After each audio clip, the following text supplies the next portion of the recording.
It's the amazing Rico Brogna podcast with your host, Evan Roberts. Rico Brogna time. Welcome into a new edition of The Rico. I'm Evan Roberts, Pete Hoffman, executive producing this bad boy. Today's edition of The Rico Brogna will focus on something I do not want to do, you do not want to do, Hoff doesn't want to do, Steve Cohen doesn't want to do, but in a nightmare scenario, we may have to do, which is replacing Edwin Diaz. We had an edition of the Rico a couple days ago called Replacing Pete Alonso. And as we went through it, some of the options were intriguing. Some of the options were good. In fact, I'm sure there are a lot of people. I've certainly checked the ricob@gmail.com inbox to see it. There are a lot of people who prefer some of the options over Pete Alonso. Agree or disagree, it's a debate. The one thing we are not going to be able to debate before we start this episode, in the middle of this episode, and when this episode ends, is that on any planet are the Mets better off not retaining Edwin Diaz? Because the options of replacing Edwin Diaz, whether it's external, internal, free agent, trade market, it is not good. And let's explain why. Edwin Diaz is the best closer in baseball. If you want to argue one or two other guys, I guess we can. If you want to argue Johan Duran, I guess you can. If you want to argue Josh Hader, sure you can.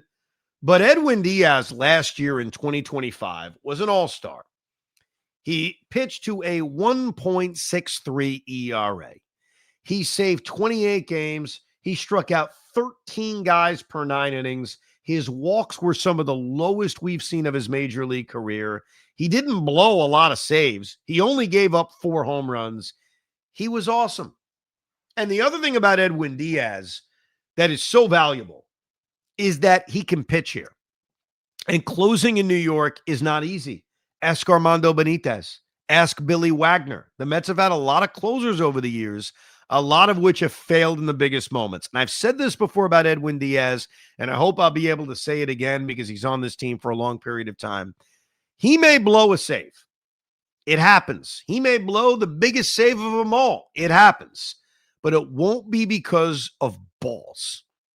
It won't be because the moment is too big for him. And there were times when Edwin Diaz was a New York Met, early on especially, when things were really ugly. When I wanted him gone. When Joe B wanted him gone. When we were ripping him to shreds. In fact, I caught audio. I don't know when we'll play this. Maybe on a future Rico Brogna. I caught audio from a rant that Beningo and I did on the midday show right after Edwin Diaz blew that game against the Washington Nationals, the Kurt Suzuki game. Now he's a manager, but the Kurt Suzuki game. Do you want to play it now? Do you want to play it now? It seems like a perfect time to set it up. All right. As we are waxing poetic about Edwin Diaz before we break down all the horrible replacements, I want to take you back to the midday show, September 2019. Joe Beningo, Evan Roberts reacting to Edwin Diaz imploding against the future world champion Washington Nationals. Take a listen. Game squarely on Mickey? No, it's squarely on Paul Sewald, Luis Avalon, and more than that, Edwin Diaz, who stinks, who's awful, who can't handle this town and has to go. Brody, you screwed up. All right? Yeah, you made a great move for J.D. Davis, a nice signing for Wilson Ramos. That's it. That trade you made, instead of doubling down on it, get out. Get out of it. I told you, but I should have traded him at the deadline. There were teams that actually wanted this guy while he still had some. People thought he still had something. They should have dumped him then. I know the Red Sox wanted him. I would have, well, whatever. Give me anything. Get him out of here. He's a disaster. No, he's a disaster. Disaster. He cannot be on this team next year. It's over. Nope. He had a chance to kind of make you not forget the first few months, but at least contribute to this team in a pennant race. And last night, when they needed a freaking hero out of the bullpen, he comes in and gives up a screaming line drive to Ryan Zimmerman and a bomb to Kurt Suzuki. That's what he does. Yep. That's what this guy does.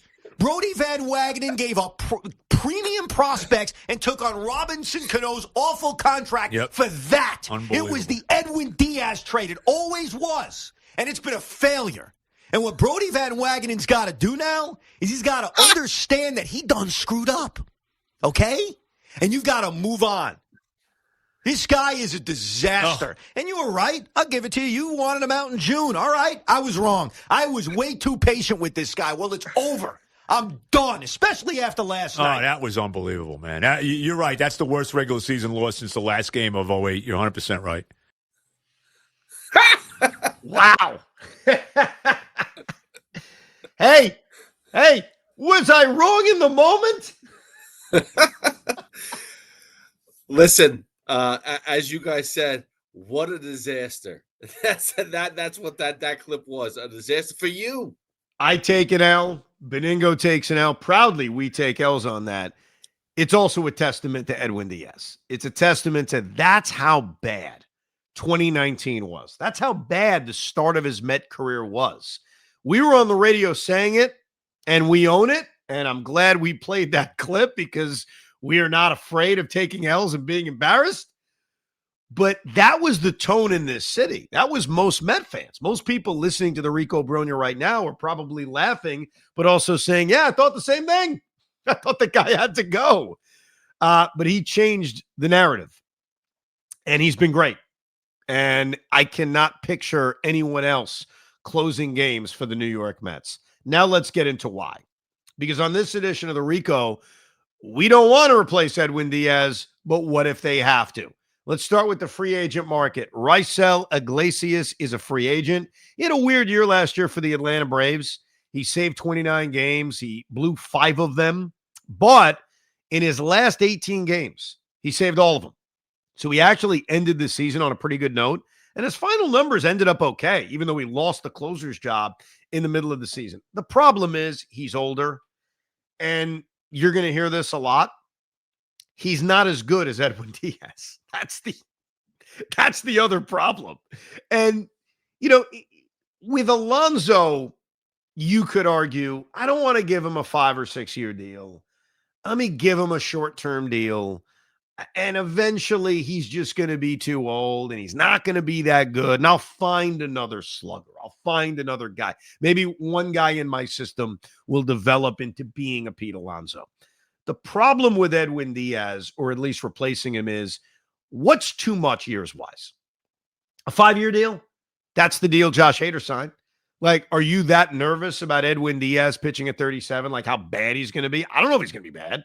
We're talking about a closer. We're not talking about a starting pitcher who's throwing 175 innings per season.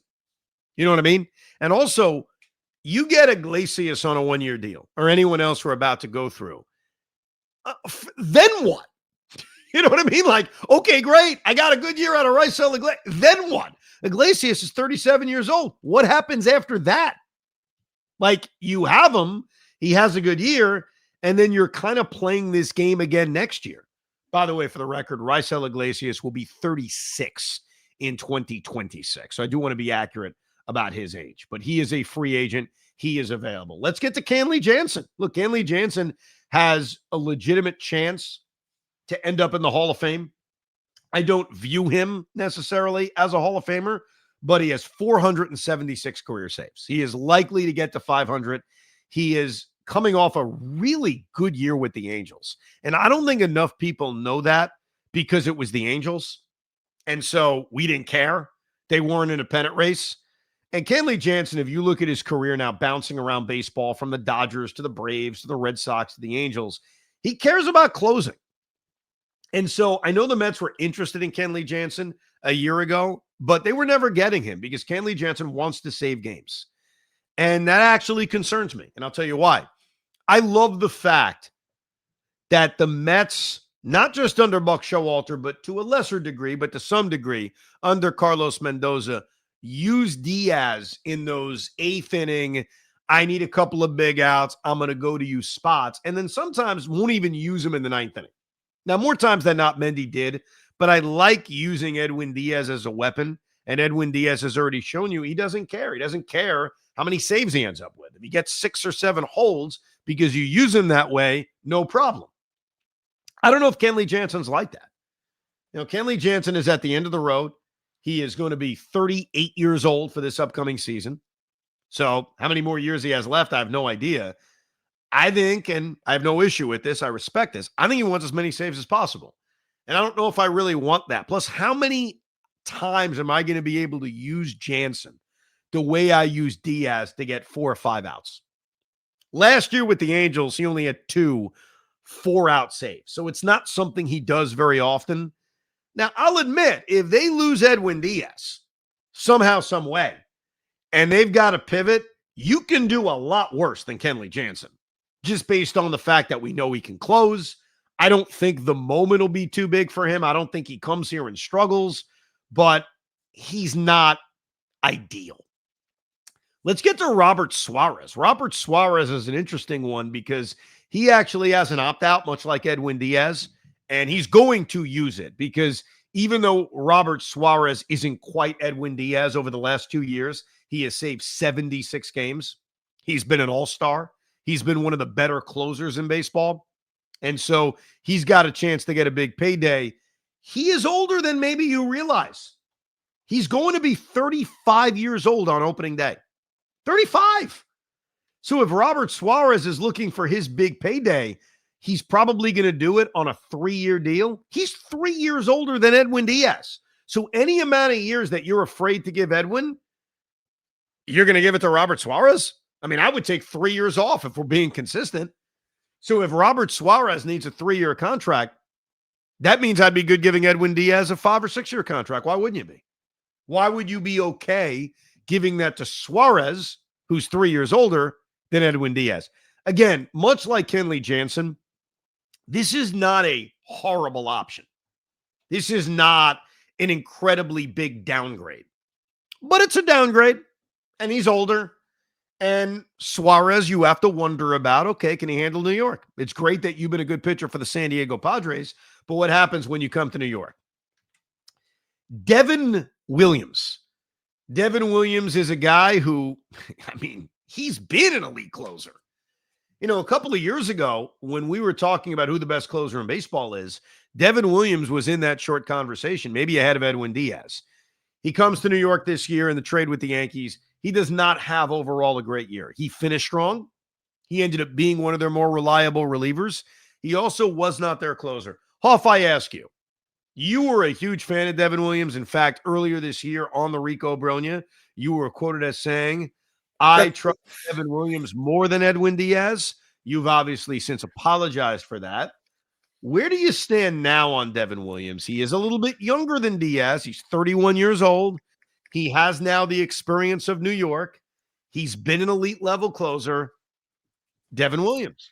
I think he had the worst month ever in April. Like, it was so bad. He usually starts off slow, but I mean, his ERA was, I think, above 10 at the end of April, and it was awful. I still think he can handle New York. I still think he can handle the big situations. But I don't know if I could trust him as much because there are concerns. Again, the way that he ended 2024 with the home run to Pete Alonso into 2025, yeah, it's a little concerning. But I still feel like as an option, if Edwin Diaz was not to come back, I'd feel comfortable with Devin Williams. I think you're crazy. I think you're crazy because, look, Devin Williams deserves credit in that his 2025 season was saved. It was salvaged. Like, at the end of the day, I think Yankee fans had some level of trust in him, but he was not the closer.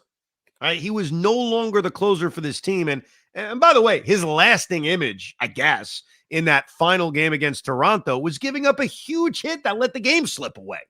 You would be bringing him in and saying you're the closer. And really, what's your backup plan?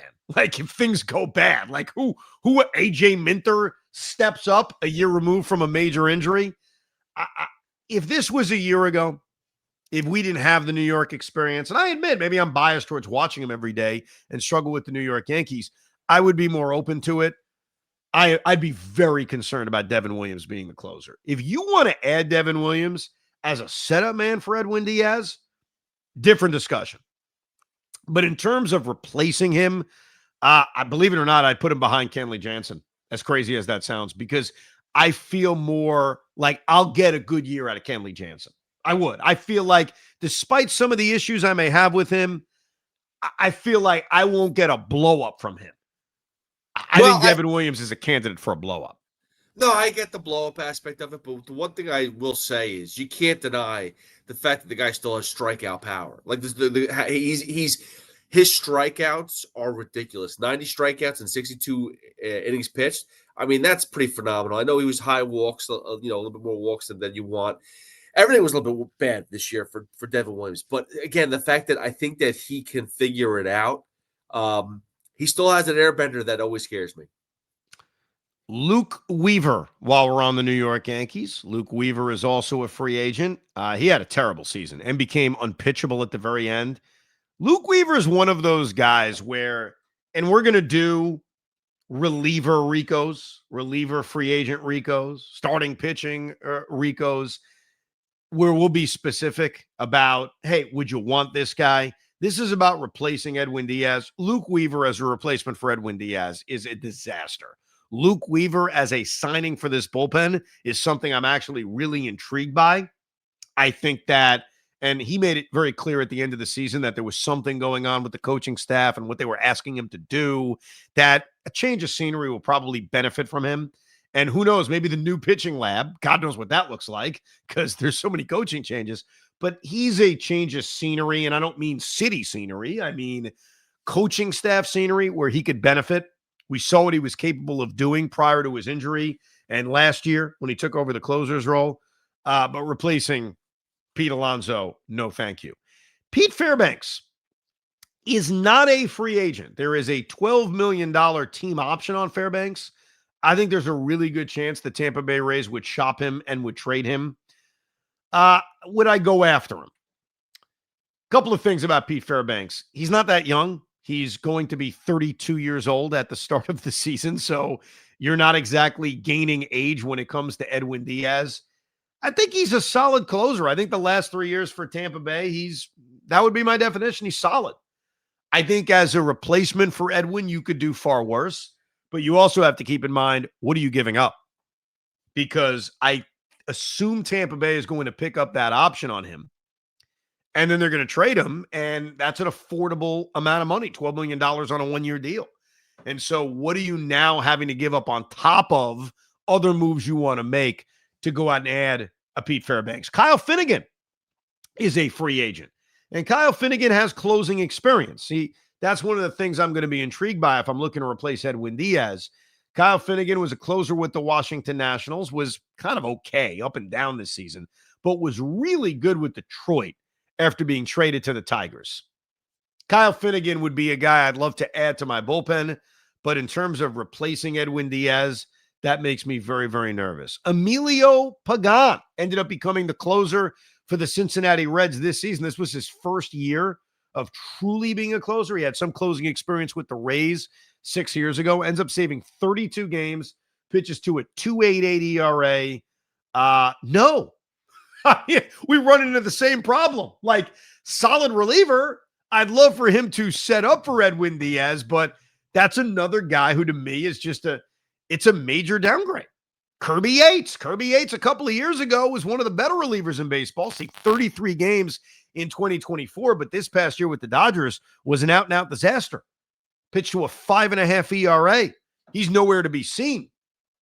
So, no, that one doesn't work either. Those are the free agents. Those are not great options. And I mentioned, Pete Fairbanks as a potential free agent, but really a trade target. Of the guys I mentioned, Iglesias, Jansen, Suarez, Devin Williams, those were the bigger names. Who would be, and I'll give you my answer, who would be the best free agent replacement for Edwin Diaz of just the names I gave you so far? I think that, I think Robert Suarez. I do think that, again, he's not terribly old, so maybe he has a few years left. And to think about it, like, I mean, he's only been playing in the majors for 4 years, if I'm correct. Like, so he came up Yep. late. So maybe there's not as much wear and tear. So you can maybe get away with a 2 or 3 year deal with him. That's the guy that I would think that I would go to and venture to. But again, the concern is he's never played in a big town before. Yeah, I look at that list and I say, and I hate it. I want to make that very, very clear. I hate all of it. I want Edwin Diaz back. He is so important to keep, but I'm probably most comfortable with Kenley Jansen, as crazy as that is, because I know it'll be a 1-year deal. I know it's short. And so if it's good, great. If it's bad, 1 year, get the hell out of here. I never have to see you again. And then we'll reevaluate, in the upcoming offseason. And also there could be internal options that pop up and make things interesting. But the Suarez concern is that if he's opting out, he's going to get a multi-year contract. And even though, yes, he hasn't pitched Major League Baseball a lot, you're still talking about a guy in his mid-30s making that jump to New York. So I would lean towards Jansen, but I don't think any of the options are great. Let me give you a couple of trade candidates, and then we'll get to the internal options. Trevor Megill of the Milwaukee Brewers. He has 2 more years of arbitration before he hits free agency in 2028. Megill was the closer. He got hurt.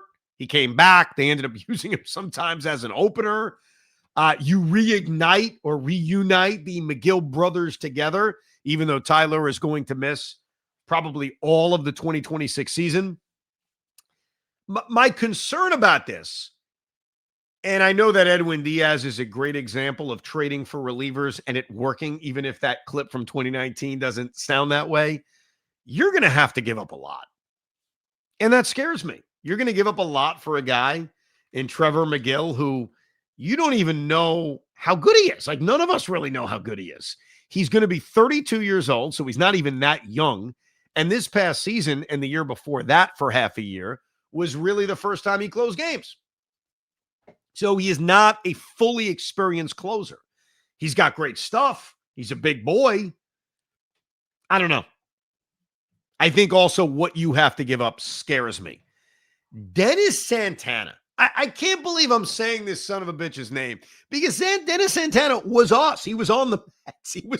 He was a crappy reliever. And then all of a sudden with the Pittsburgh Pirates, it all came together. But I bring him up because he only has 1 more year left of control. And then he's a free agent. And so I think that the Pittsburgh Pirates moving Dennis Santana makes a lot of sense. He's 29 years old. But the fact that there's only 1 more year of control, they could wait. They could take a gamble and say, let's let him start the year for the Pirates, and then halfway through we'll trade him. But you know why that's probably a risky proposition? The majority of his career, he's been mediocre. As we pointed out, he pitched for the Mets briefly in 2023 and the Yankees in 2024, and he didn't put it all together until late last season with the Pirates. But he ended up saving 16 games, pitched to a 2.18 ERA, 70 1/3 innings, and 44 hits coming out of the Pirate bullpen. I'd be afraid. But I bring him up because I think he's an option. The guy with the biggest upside, the guy who could always be available because we know the way the organization runs their business, is Cade Smith. Cade Smith turned out to be the Cleveland Guardian closer after the Emmanuel Clase suspension. And I'd love to mention him as something, but I don't think he exists anymore. He's probably going to be banned for life with the whole gambling stuff, which has come into the news again with the NBA-related information. But Cade Smith is so early into his career. He's not eligible for free agency until 2030. So this would be the Guardians really getting ahead of themselves and saying, look, we got this 26-year-old stud out of the bullpen.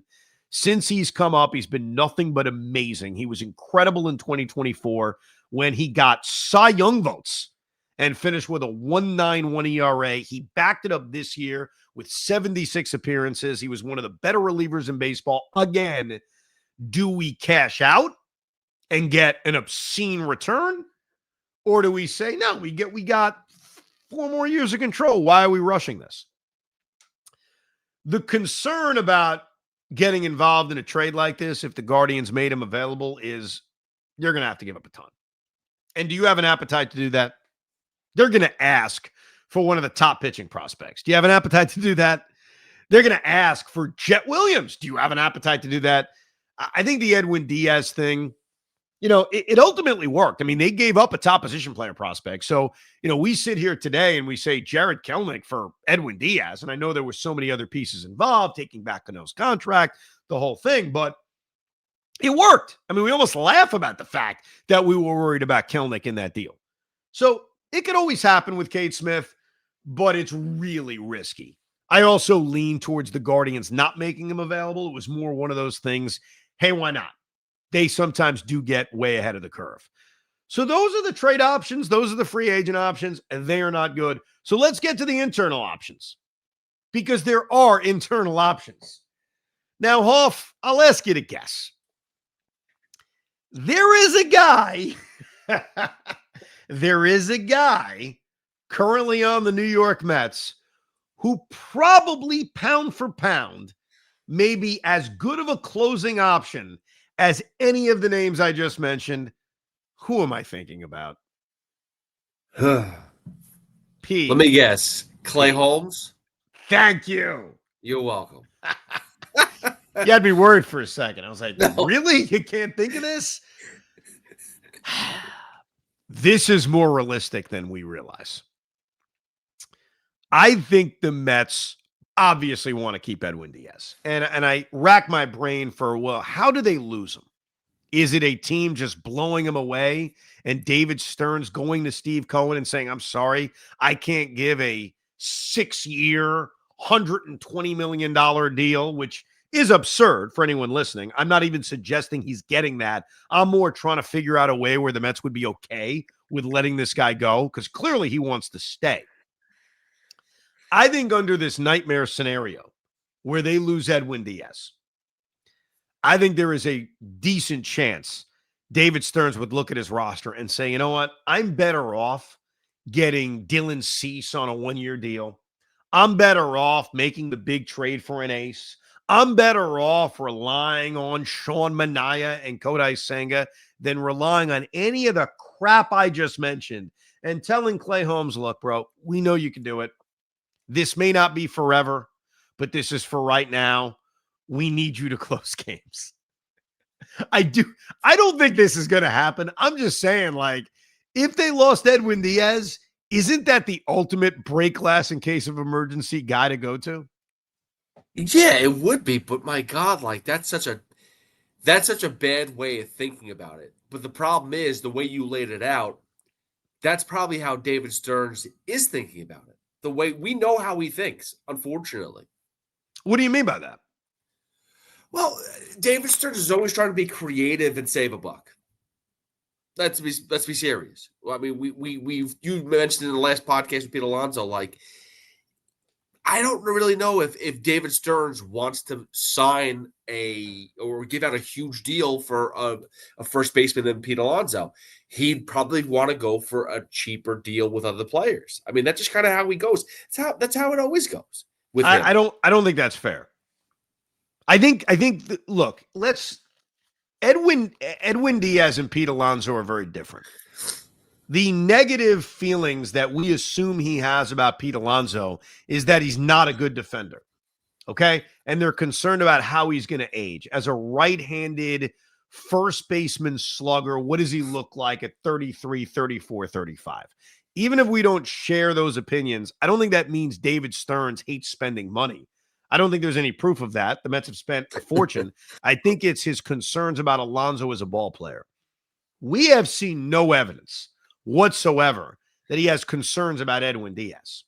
Not one. I mean, I know he didn't sign Edwin Diaz, and don't bring up trading Josh Hader, because that situation was so completely different in Milwaukee, where it wasn't that he didn't want to spend. They didn't have money. His ownership wasn't allowing him to spend money. And I think in Diaz, here's the fine line you run into. He is the best closer in baseball. Do we agree with that statement?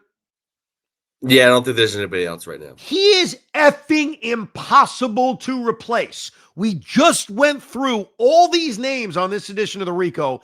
They all suck in comparison to Edwin Diaz. Do you agree with that? Yeah. Oh, yes, that Okay. 100%. A few days ago on the Rico, we did an episode called Replacing Pete Alonso. Do you think all the options sucked? No, there were a couple decent options. Okay. That's a big deal. That's a big part of this. Ed, is Pete Alonso the best hitter in baseball? No. Is Pete Alonso the best first baseman in Major League Baseball? According to most metrics, no. Okay. Edwin Diaz is. And so I think that, let's make this clear, because we're going to also have a Rico coming up where we analyze all of the Met free agents and we power rank them. I'll give you a spoiler alert. Edwin Diaz is more important to the New York Mets than Pete Alonso. Now, emotionally, that may be very different for people because Pete's the all-time home run king and he's homegrown. And I get that. Like, I get that as much as anybody. I have an emotional attachment to Pete Alonso. But in terms of winning games and losing games in 2026, we did it on replacing Pete Alonso. There are alternatives, and they're close in terms of what makes you better. There's no alternative for Edwin Diaz. And so I say this to tell you that David Stearns knows that. And when the negotiating goes, I think eventually they're going to have to give him what he wants, or they're going to have to match whatever he gets. Now, I think Edwin wants to be here, which is possible that he ends up re-signing quickly. It's on the table.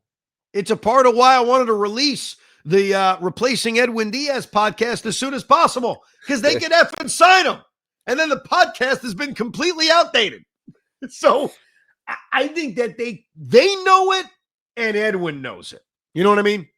Yeah, but here's the one thing, and again, going back to his history with David Stearns, like, tell me why Edwin Diaz as a closer and a pitcher who's going to be 32 years old going into the season is any different than him looking at a Burns type of a starting pitcher and go, I can't sign him because he's past 30 years old and to a long-term deal. I'll tell you why. I'll tell you why right now. Kenley Jansen, is he good? Yeah. Is he old? Yes. Aroldis Chapman, is he good? Debatable, but yes. I mean, he had a very good year this year. That's not debatable. He did. Yeah. Is he old? Yes. Okay. Raisel Iglesias, we mentioned him at the top of this edition. He's 35, 36 years old. Is he good? Yes. There is less of a track record of older closers and older. And look, there aren't a lot of reliable relievers in baseball, so let's go with the older closers. There isn't a longer track record of them breaking down the way starters do. Like, is there risk? There's risks with everybody. I mean, there's a risk with anybody who pitches. You know, Craig Kimbrell threw so much, eventually he was going to break down. I think when you look at Diaz, who also missed an entire year 2 years ago, which now I can look at and say, hey, it saved his arm. It was a whole year in which he didn't pitch. I didn't feel that way in 2023, but that's the case. I think that there's less evidence of relievers and closers breaking down, velocities disappearing, not being as effective. I mean, you look at some of the better closers in the history of the sport, they really didn't break down. You know, Lee Smith didn't really break down. Mariano Rivera really didn't break down. Yep. Go ahead. But the one thing I will say about relief pitchers, and you're right, like you're talking about some of the top end relief pitchers, but relief pitchers as a whole, we've seen the history with Edwin Diaz. It can go any year that they just have a completely awful season. Okay. Edwin Diaz as a New York Met.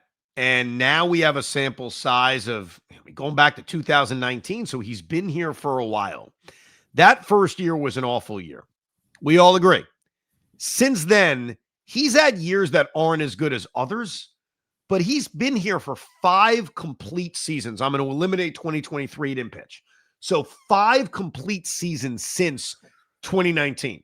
How many of them were bad years? The answer is none of them. The answer is none of them. He didn't have a bad year in 2020.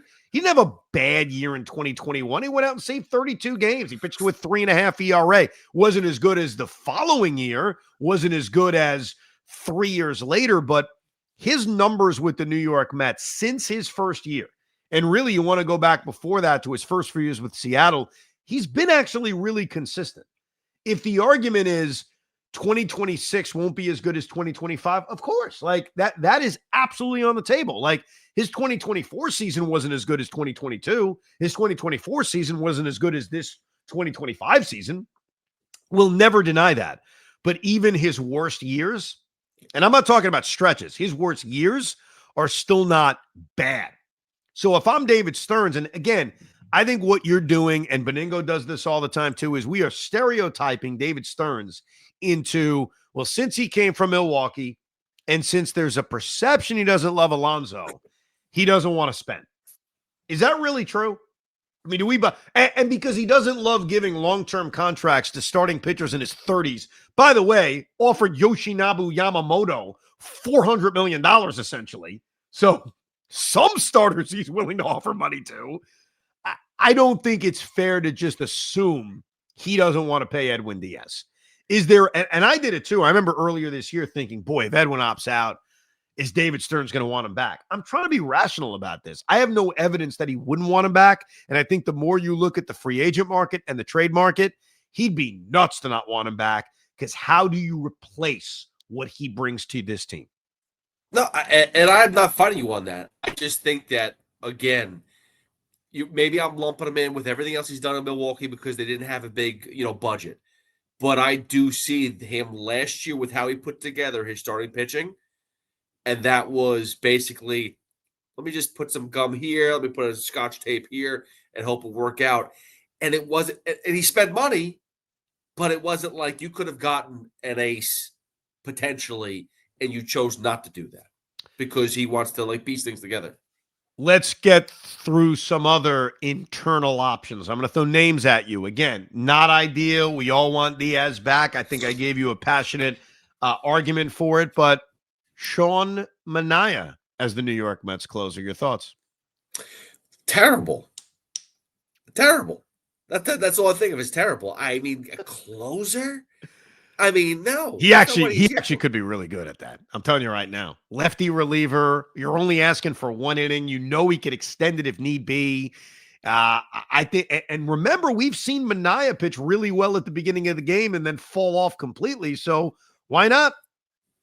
Yeah, we've also seen him go come in midway and pitch better. We've seen that too. So it's a possibility. You never know. But I would say no. The answer to Sean Manaea as the closer does not intrigue you. No, it doesn't. Talk about a guy never done it before. We're basically saying, hey, Klay Holmes, you're a starter. Sean Manaea, you're a relief pitcher. You're a closer. What are we doing here? I'm just giving you options. I'm just throwing options at you. I understand. Jonah Tong, closer. Your thoughts? No, not at all. He's too shaky. Dude, the guy made a handful of major league starts. He wasn't ready. You're going to judge him on that? You're going to say he's too shaky? What are you giving up on the kid? No, I'm not. But I'm just saying, you're talking about a kid that's going to go into a closer position. He started games and would, you'd sit there and he'd have to work. Listen, you want to talk about a guy who's going to give you a heart attack watching him pitch? Jonah Tong, because he is just not complete just yet. He puts a lot of people on base. He needs a lot of help to get out. Jonah Tong is likely starting the year in AAA, in fairness. So I think the next time we see him, it will be with more seasoning. How about a name we haven't talked about in a while, but he's going to be ready for spring training? Christian Scott as the closer for the New York Mets, replacing Edwin Diaz. He is coming off of Tommy John surgery, so there is that concern about, will he be able to pitch in back-to-back games? Would it be a guy you'd have to have Christian Scott rules for? But he's another young option that you could consider. Again, these are not – don't yell at me. I want Edwin Diaz back. I'm just going through the options. Listen, let me put it this way. I'm more intrigued by Scott than I am Manaea to close, because if you're just going to be able to, ease him back in, because is he really be ready for the beginning of the season? Yes. All right. Then I'm okay with giving him an inning, maybe 2 innings here and there type of thing, almost like a utility closer. We forget about Christian Scott. Christian Scott was the first of the young arms that came up. If you want me to give you a comp to Met history. He is the Zach Wheeler to Harvey, DeGrom, and Syndergaard, because Wheeler came first, got hurt. You almost forgot about him. Wasn't a part of that 2015 team.